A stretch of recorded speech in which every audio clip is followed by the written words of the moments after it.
ಬಹುಶಃ ಧರ್ಮವನ್ನು ಒಡಿತಕ್ಕಂಥವರಿಗೆ ಒಂದು ಕಿವಿ ಮಾತು, ಧರ್ಮ ಒಡಿತಕ್ಕಂಥವ್ರು, ಧರ್ಮವನ್ನು ನಿಂದನೆ ಮಾಡತಕ್ಕಂಥವ್ರು ಬಹುಶಃ ದೇಶ ವಿದೇಶದಲ್ಲಿ ಎಲ್ಲರೂ ಎಲ್ಲ ಕಡೆಗದಾರ.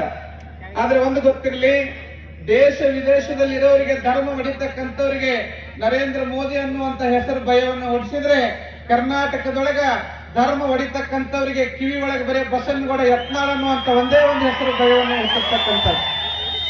ನಾವು ಹಿಂದೆಲ್ಲ ರಾಮಾಯಣವನ್ನು ಓದಿದೆ. ಈ ರಾಮಾಯಣದೊಳಗ ರಾವಣನ ತಮ್ಮ ಕುಂಭಕರ್ಣ ಅಂತಿದ್ದ. ಏನ್ರಿ, ಆ ಕುಂಭಕರ್ಣ 6 ತಿಂಗಳು ಮಕ್ಕೋತಿದ್ದಂತ, 6 ತಿಂಗಳು ಹೇಳ್ತಿದ್ದಂತ. ಆ ಕುಂಭಕರ್ಣ ನಿದ್ದೆಯನ್ನು ಮಾಡತಕ್ಕಂತ ಕುಂಭಕರ್ಣನನ್ನು ಎಬಸಬೇಕಾಗಿತ್ತಂತ. ಆದ್ರೆ ಬಹುಶಃ ಈಗಿನ ಕಾಲದೊಳಗ ಅಂತಹ ಧರ್ಮವನ್ನು ಹೊಡಿತಕ್ಕಂಥವ್ರು, ಧರ್ಮವನ್ನ ಮರೆತಂತವರಿಗೆ ನಿದ್ದೆಯನ್ನು ಮಾಡತಕ್ಕಂತ ಕುಂಭಕರ್ಣಗಳಿಗೆ ವಾದ್ಯಗಳನ್ನು ನುಡಿಸೋದು ಬೇಡ, ಶಬ್ದ ಮಾಡೋದು ಬೇಡ, ಡಿಜೆ ಹಚ್ಚೋದು ಬೇಡ, ಒಂದೇ ಒಂದು ಹೆಸರು ಬಸವನಗೌಡ ಯತ್ನಾಳ್ ಅಂತ ಕಿವಿಯಾಗ ಹೋಗಿ ಹೇಳಿದ್ರೆ ಸಾಕು, ಎಚ್ಚರಾಗಿ ಬಿಡ್ತಾರಂತಕ್ಕಂಥ. ನಿದ್ದೆಯನ್ನು ಮಾಡತಕ್ಕಂಥವರನ್ನು ಕೂಡ ಎಚ್ಚರಗೊಳಿಸ್ತಕ್ಕಂಥ ಶಕ್ತಿ ಒಂದು ಹೆಸರಿಗಿದೆ. ಅಂತ ಮಹಾನ್ ವ್ಯಕ್ತಿಗಳು ಇವತ್ತು ಈ ಒಂದು ಹಾನಗಲ್ ನೆಲಕ್ಕೆ ಬಂದಿದ್ದಾರೆ.